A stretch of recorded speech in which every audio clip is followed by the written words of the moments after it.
спортивный угол. Дорогие друзья, представляет Узбекистан, Андижан, спортивный клуб Нурсултан Тим. Пояснил под руководством Нурсултана Рузебаева. Почти 28 лет. Вес бойца 71 килограммов ровно. Рост бойца 1,74 сантиметра. У бойца 6 профессиональных боев, 4 победы, 2 поражения, 0 ничьих. Боец является мастером спорта по рукопашному бою и унифайту.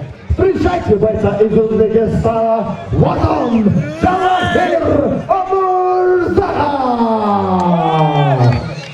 Ударного боя, представляющий город Ош, спортивный клуб Салах. Боец ведет на руководством Руслана Саидова.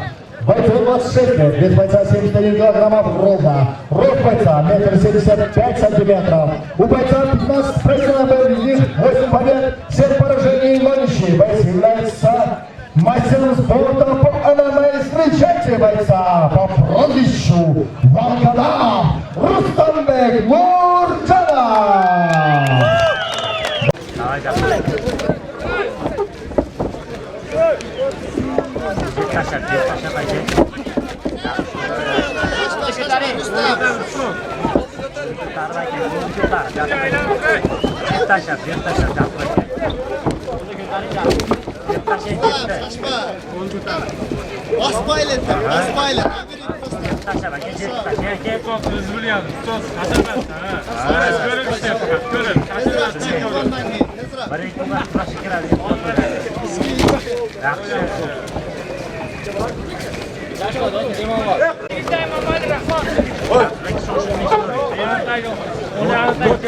Biz geldi.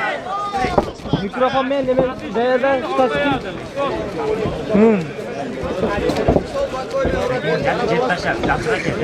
Tutasın alsana koy.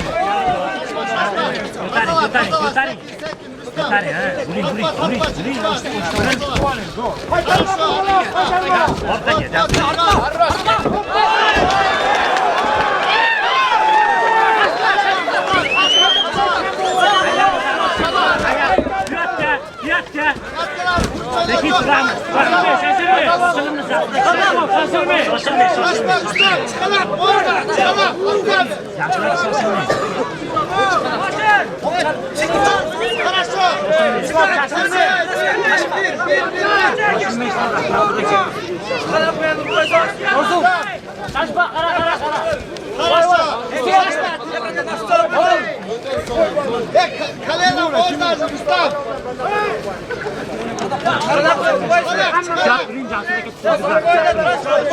Basın, hemen basın basalım. Boşa menen, Rustam, o kolun menen. Karat, Karat, Rustam.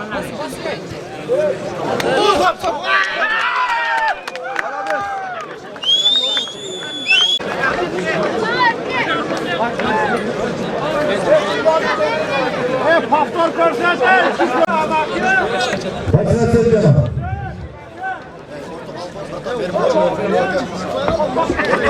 Berip koyalım.